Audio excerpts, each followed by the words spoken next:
Well, thank you very much for having me. As Jonathan said, my name is Lily Swikert. I'm a second-year Master of Environmental Science degree candidate at the Yale School of Forestry and Environmental Studies.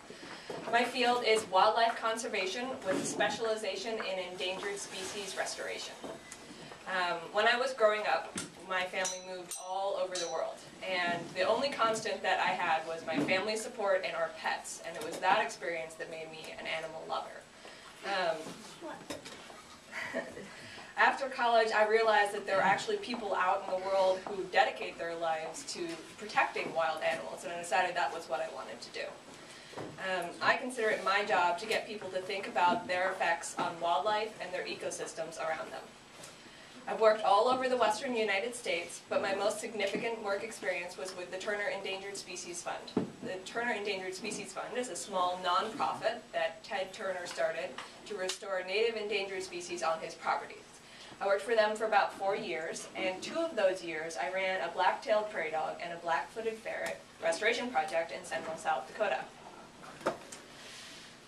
Ted is fond of saying that on his ranches they love wildlife so much that they even don't kill the rattlesnakes, which is a big deal out in the West. Today I'm going to talk to you about my work and research with prairie dogs. What do they do with the rattlesnakes? They leave them alone. Oh, I thought they just pick them up with a stick and move them off the property. Nope, they'll usually leave them alone. If they're in the road, they might pick them up and move them off the road. Yeah. Yeah, that's a good or question. Or if they're on the cattle run or whatever it is where all the cattle are. Yep, yep. Good question. Or if they're in the stables. Yeah. Or if they're in the house. In their house, yes, for sure, where they move them then. So I'm going to start by giving you some information about prairie dog biology and ecology and why they are important to the grassland ecosystem. I'm going to also tell you why ranchers hate them and how they've spent over 100 years trying to exterminate them. Then I'm going to talk to you about the efforts to conserve the prairie dogs and how those have largely failed. And I'll tell you about my research to try to find new ways to advance prairie dog conservation and the importance of fostering a conservation ethic in people. And I'm going to finish by telling you how all of this stuff is important or relevant to you here in Connecticut. Before we go any further, I'm guessing you guys want to meet Stumpy. So I'm going to bring her out, and you guys can say hi and see what a prairie dog actually looks like.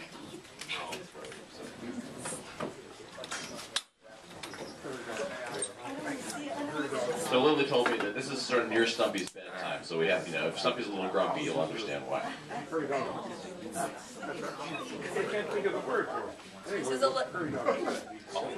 This is a little sack that I made for her, and she likes to get in there and sleep, and she's all snuggled up right now, but I'm going to drag her out so you can see her.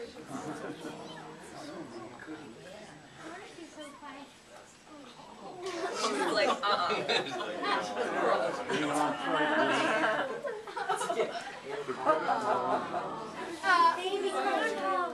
So this is Stumpy.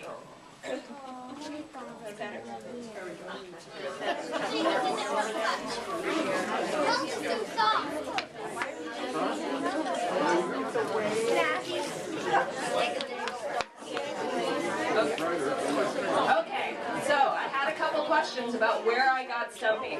So when I was working in South Dakota, part of my job was to maintain neighborly relations. So I actually got Stumpy from a neighbor's property. I was moving prairie dogs off of his property onto Ted's property. And Stumpy was already missing her front left leg. I don't know if any of you noticed, but she's only got 3 legs. And she was all infected, and so I took pity on her and took her to the vet, and the vet fixed her right up, and then we became good friends. Now Stumpy is a good education animal. Okay. How did Stumpy lose the legs? We don't know. The vet doesn't know. Just found her that way. So prairie dogs, like Stumpy, are a type of squirrel that lives in the ground. Lots of people think prairie dogs are most closely related to rats, but they're actually not. In North America, there are actually 5 species of prairie dogs that live in the Great Plains. Today we're going to be talking about black-tailed prairie dogs. The Great Plains are grasslands that are flat open spaces covered by natural grasses. The black-tailed prairie dog, which is what Stumpy is the most common, widespread, and social of all the 5 species. But like all prairie dog species, they are in ecological trouble. Black-tailed prairie dogs live in social groups called colonies or towns that can span for miles. The biggest prairie dog town ever recorded was 25,000 square miles. To put that in some perspective that you guys might understand, that's pretty much the size of West Virginia. Today, the biggest town is only 70 square miles, and it's down in Mexico. Prairie dogs spend most of their time eating, digging, clipping the grass, and looking for predators. They live in intricate burrow systems with multiple rooms that can be up to 3 yards deep. They're mostly vegetarians, although they do eat the occasional insect. Yes. Prairie dogs are very social, which is what makes Stumpy such a great education animal and such a great pet. She loves to snuggle. Now, when I say prairie dogs are social, they're both highly social and very intelligent. In colonies in the wild, prairie dogs take on different jobs. One will build the burrows, the other will will collect food and bedding materials, another still will keep an eye out for predators. If we were to walk through a prairie dog colony, all of the prairie dogs would start barking at you. That's where they got their name, prairie dog. What do you think if we hold off questions until the end? Would that be okay? Every one of them. I am going to answer all of them. Okay. I promise. Okay. You remember them, though. Okay? I already forgot them.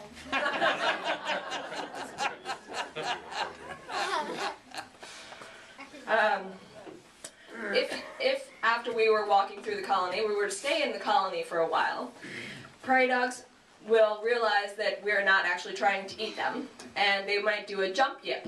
This is a specific call, the name by prairie dog biologists. And essentially what it is they throw their front arms up in the air and yell, woohoo! And it's actually almost like a contagious thing, because once one prairie dog does it, then another prairie dog will do it, and it goes all throughout the colony. In fact, prairie dogs have such a complex language system that they can alert the rest of their family and their neighbors about the tall man in a blue shirt that is walking towards them. Language is really important to their survival. Scientists are even using them to try to develop a technology that can translate language from animals to humans. Prairie dogs are highly social animals that create their own ecosystems throughout the Great Plains. They do 3 things to create their own ecosystems. 1, they keep the grass short. This helps to keep the lines of communication open between the prairie dogs so they can know if they see some kind of threat, and it also helps them to see predators at a distance. 2, they dig burrows. And 3, they serve as prey for many species that like to eat meat. All of these combined create a unique ecosystem that attracts a lot of other species.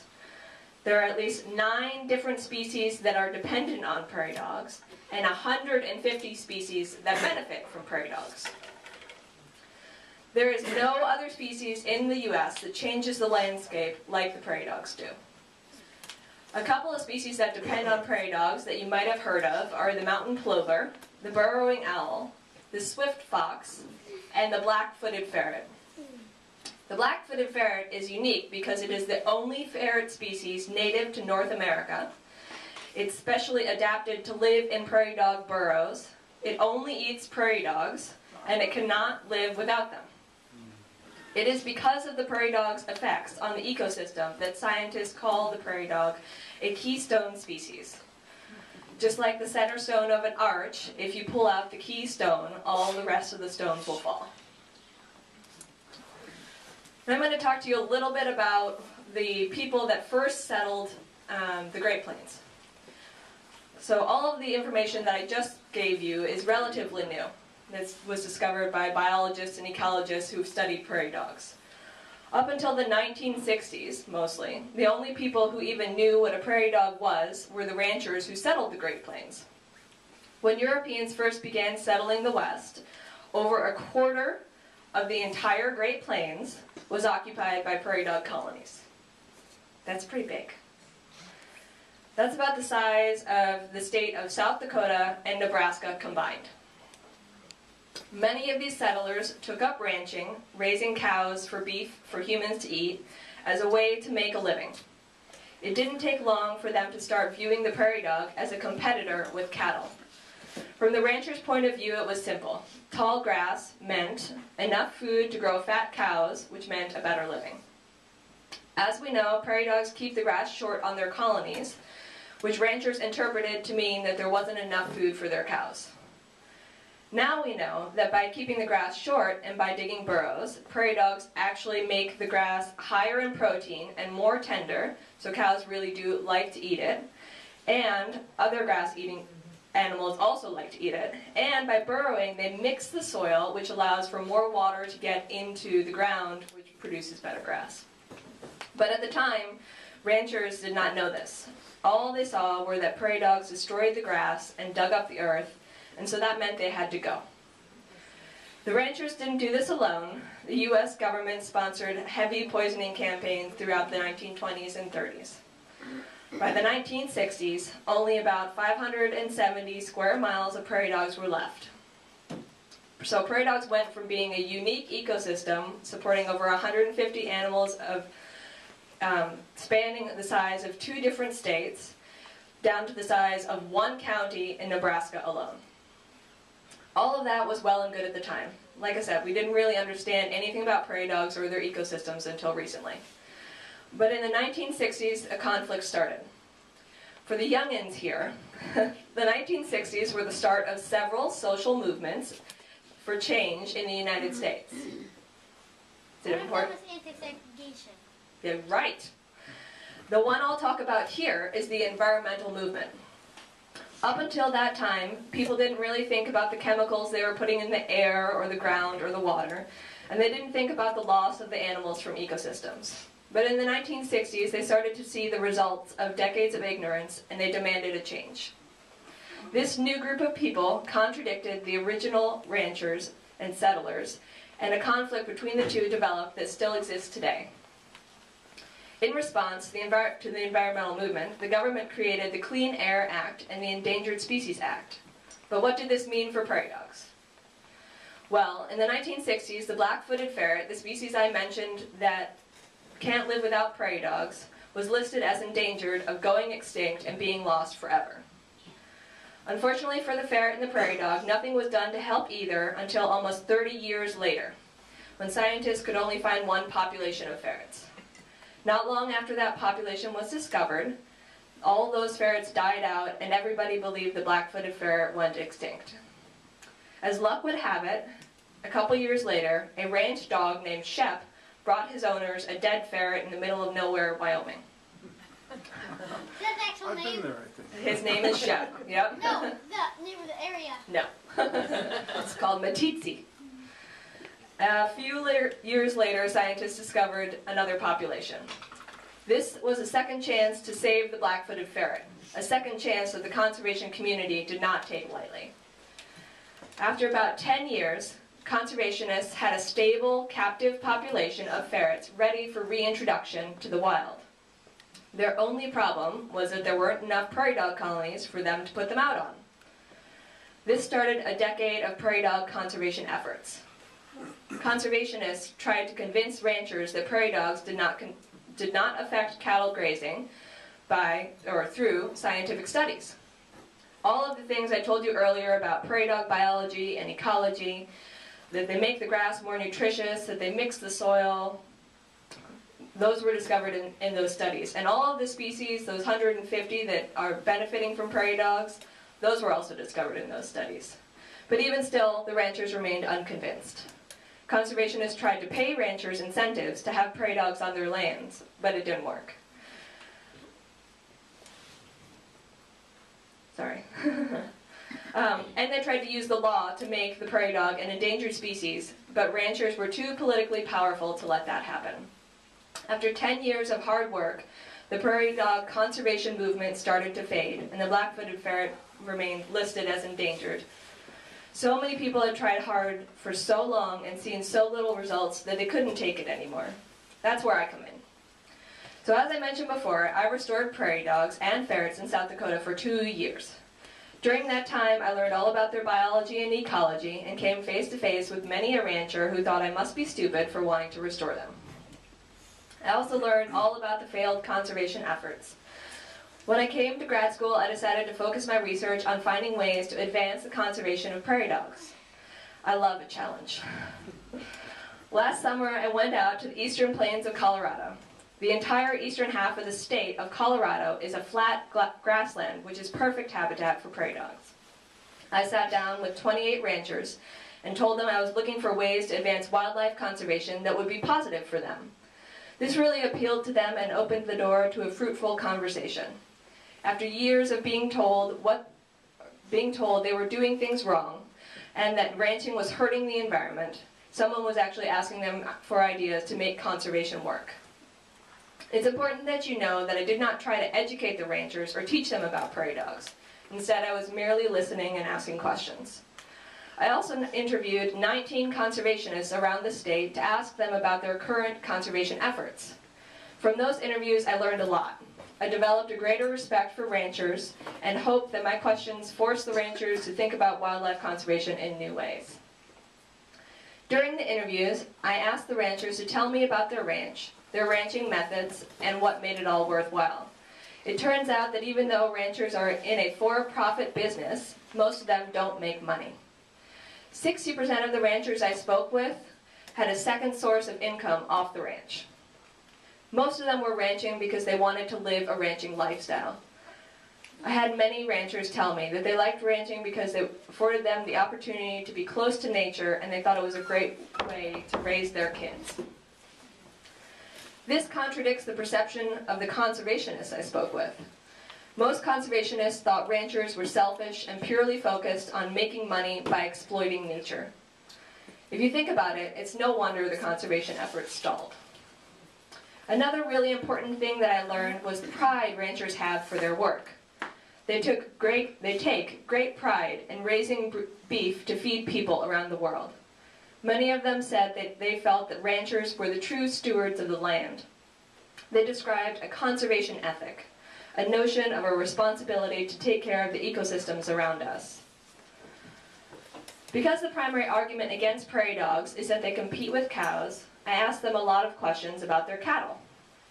I also asked them about their views of wildlife and prairie dogs. When it came to deciding how best to graze their cows or whether to poison the prairie dogs on their land, their first consideration was how their finances would be affected. I was surprised to find out that their decisions were only slightly affected by their previous experiences, their morals, or science. I was also surprised that law had a very little effect on their decisions.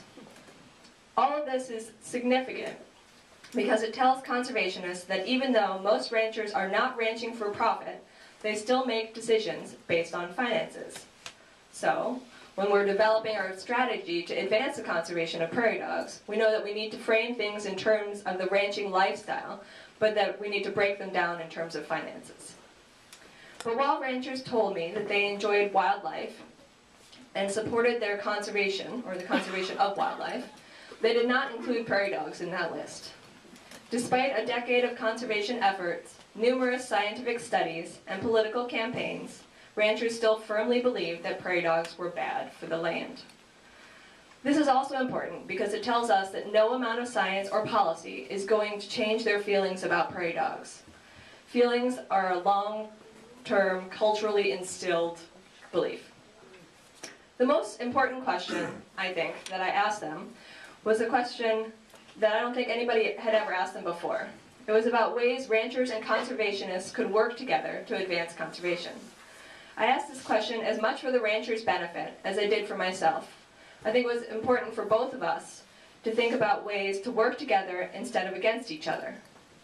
I learned that despite our different viewpoints on nature and how humans should deal with it, especially prairie dogs, we were both completely dumbstruck by the wonder of nature.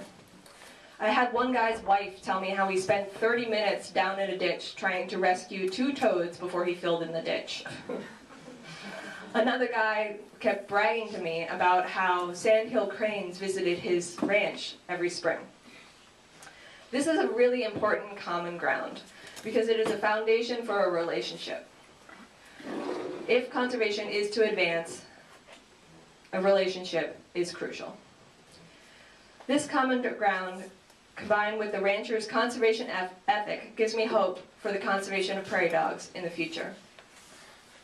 So where does all of this leave you? Despite what scientists tell you, conservation is not a scientific issue. Scientists can tell us different things about how species live, how they interact with other species and their surrounding environment, but they cannot tell us how humans can best live in harmony with nature. Human power on our planet is so great that even though we cannot make a blade of grass or a prairie dog, that living being won't exist unless we accept it, protect it, and foster it. Much of the social movements of the past and present have been focused on how humans interact with each other, protecting each other from harm and helping those who need it. I'm arguing that there is no way for those social movements to succeed if we continue to destroy the Earth's ecosystems and eventually the Earth. While the grasslands of the Great Plains and their prairie dogs may seem to be a world away, hopefully you have found my talk interesting. If so, then I can say that I've done my job of inspiring people to think about the value of Earth's ecosystems. In my view, the best way to protect the Earth's ecosystems is by showing people the ecosystem's values. It's so much easier to get somebody to protect something that they love than something that they don't care about. And the best way, I think, to show people the value of the ecosystems is through direct experience. Take a walk in the woods. Plant a garden. Watch the birds at the bird feeder. Experience the wonder of nature for yourself. The best way to develop a conservation ethic is by getting out and experiencing the value of the natural world around you. Thank you.